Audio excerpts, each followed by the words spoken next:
donc donner la parole à Nathalie Coquenpot. Donc, vous êtes la responsable de la business unit, donc gynécologie de Ferring. Cela fait donc maintenant plusieurs années que nous travaillons donc avec notre autre entité que j'ai le plaisir de diriger, qui s'appelle Sim4Health, avec également donc Olivier qui est le CTO.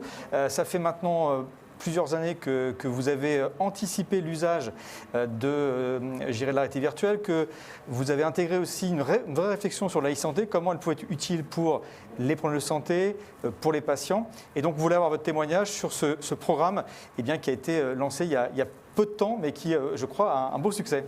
Oui, merci beaucoup d'abord Jérôme pour cette invitation. Et c'est vrai qu'avant toute chose, je voudrais juste rappeler, alors, donc moi je représente Ferring et donc je représente l'industrie pharmaceutique.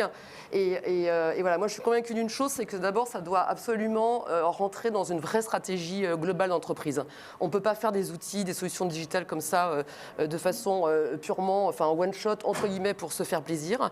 Et puis c'est surtout que ça repose sur une conviction qui est très personnelle mais qui est aujourd'hui partagée par beaucoup. C'est que il est temps très honnêtement que l'industrie pharmaceutique change son modèle de promotion et réfléchissent vraiment sur des solutions globales de santé pour donner pour créer de la valeur et de la valeur ajoutée au-delà de la promotion des médicaments. Et donc ce projet s'inscrit vraiment dans cette démarche et dans cette stratégie. Ce matin, ça a été dit plein de fois et moi je suis très heureuse de l'avoir entendu. C'est qu'on fait tous partie d'un même écosystème. Évidemment, donc les patients, les professionnels de santé, les startups, toutes ces sociétés, évidemment vous. Voilà, et ça m'a fait extrêmement plaisir d'entendre Dominique Pont et Laura Leternou qui pour une fois, enfin moi j'ai l'impression, sans jouer le Calimero, mais pour une fois, j'ai l'impression que les industriels de santé, on compte aussi un petit peu sur eux, on fait partie du même écosystème. Donc ça, c'est vraiment la première chose que je voulais dire. La deuxième chose, c'est que grâce à vous, on a vu des choses formidables qui ont été faites sur les patients. C'est vrai qu'on le sait, qu'il y a beaucoup de technologies immersives qui ont été faites peut-être avant tout, et tant mieux, sur une approche patient pour les accompagner dans des compétences d'auto-soin, enfin voilà, sur plein de choses, on l'a vu, et pas que de l'auto-soin. Et c'est vrai qu'avec Ferring, et puis pour ce premier projet, on a fait le choix d'accompagner la formation des soignants, la formation des professionnels soignants. Alors c'est un premier projet. Pourquoi ? Parce que je pense que la santé numérique telle qu'elle est décrite aujourd'hui par l'HAS aura du mal à trouver toute son expansion sans les industriels de santé que nous représentons. Donc voilà, pour refaire, alors c'est pas si vieux que ça, mais malgré tout, ça date quand même déjà depuis 2012. En 2012, donc l'HAS a posé un principe fondamental, presque de base, qui était de dire jamais la première fois sur le patient. Alors ça paraît une évidence, surtout qu'en plus, voilà, quand on voit Nicolas, ce que vous faites sur la boîte crânienne et évidemment Denise sur la pédiatrie. Donc c'est vrai que ça paraît une évidence, jamais la première fois sur le patient. Mais moi je pense qu'encore aujourd'hui, en 2021, on va se confronter encore à beaucoup de freins techniques, logistiques et financiers. Enfin, très honnêtement, moi c'est avec beaucoup d'enthousiasme et de conviction enfin, j'ai envie de dire aujourd'hui, ce matin, voilà, ne laissez pas de côté les industriels de santé parce qu'on sait aussi travailler et on peut aussi, le fameux maillot jaune dont parlait Dominique Pont, je pense qu'on peut collectivement essayer de l'endosser tous collectivement et je pense que ça sera formidable pour la France. Merci pour votre enthousiasme. Alors peut-être que concrètement dans le projet en tant que tel, est-ce que vous pouvez nous décrire ces trois projets que vous avez souhaité mettre en place et puis aussi peut-être nous donner aussi le retour des problèmes de santé avec lesquels vous avez collaboré ? Bien sûr. Alors c'est vrai que moi, enfin, voilà, pour différentes raisons, voilà, je suis très fière de ce projet que j'ai évidemment pas fait toute seule, avec une équipe interne au sein de Ferring assez enthousiaste, assez pionnière peut-être d'ailleurs dans ce type d'approche. Alors, donc nous on est spécialisés déjà dans la médecine de la reproduction pour comprendre un petit peu le contexte. C'est une médecine qui est très particulière puisqu'en fait elle repose essentiellement, pas que, mais elle repose essentiellement sur des gestes techniques. D'accord, c'est quand même le propre. Voilà, il y a beaucoup de manipulations, comme vous pouvez l'imaginer, et que ça repose sur des gestes techniques.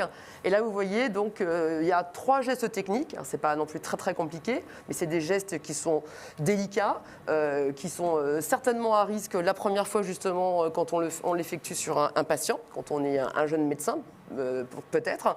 Donc, on a fait d'abord un premier volet sur la ponction ovocytaire, donc qui se fait en plus en général encore majoritairement sous anesthésie générale. Ensuite, donc, qui s'adresse à des cliniciens, des médecins de la reproduction. Après, on a voulu aussi intégrer des biologistes de la reproduction, puisqu'ils ont aussi une part extrêmement importante autour des taux de succès de la médecine de la reproduction. C'est tout ce qui touche à l'ICSI. Donc, très rapidement, c'est quand vous devez faire pénétrer le spermatozoïde à l'intérieur de l'ovocyte. Et puis, il y a un 3e volet, vous voyez, qui sera bientôt disponible, normalement au printemps, qui sera donc cette fois-ci sur le transfert embryonnaire. Donc voilà, quand l'ovocyte est fécondé, que tout le monde est prêt, l'œuf est mature, et on transfère l'embryon dans l'utérus de la maman.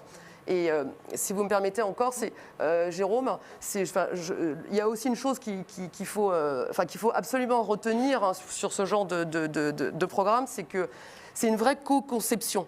D'accord, et c'est une vraie co-construction. C'est-à-dire que évidemment, faut avoir c'est peut-être une curiosité. Il faut avoir une appétence aussi pour les spécialités pour lesquelles on travaille quand vous travaillez dans les laboratoires comme moi. Mais évidemment, ça ne suffit pas.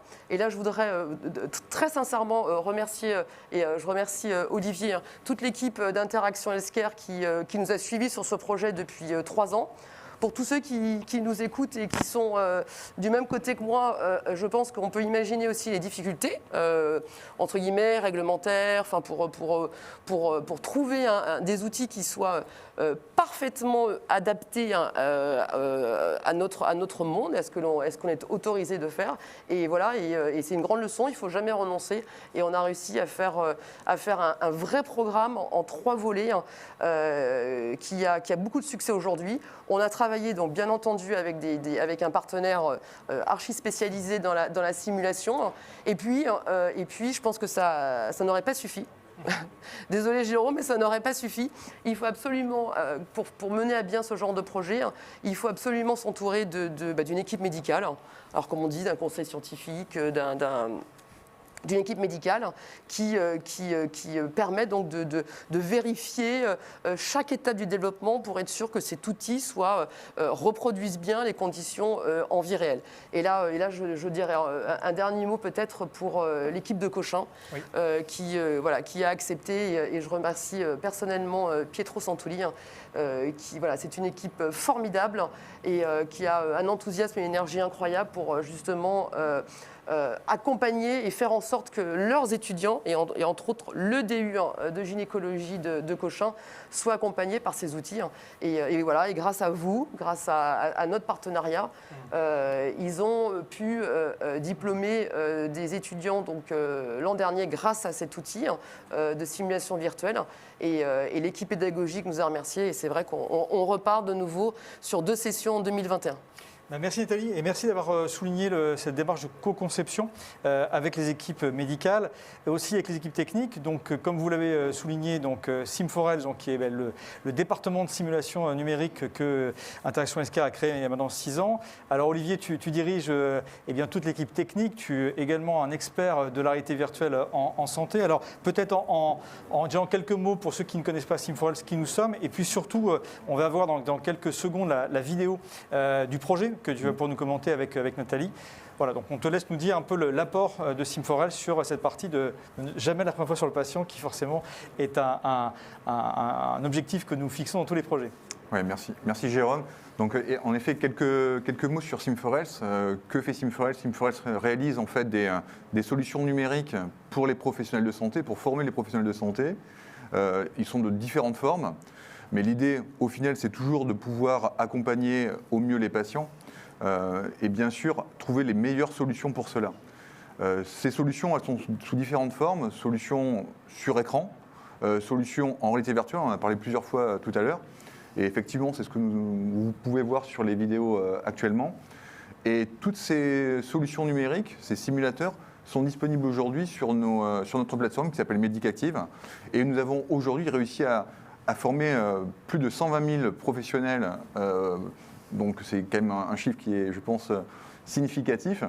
On a pu collaborer avec différentes structures sur ces projets-là, notamment des centres de simulation, des universités, évidemment, mais aussi des industriels, on en a parlé il y a encore quelques instants, soit du dispositif médical ou encore plutôt sur l'industrie pharmaceutique.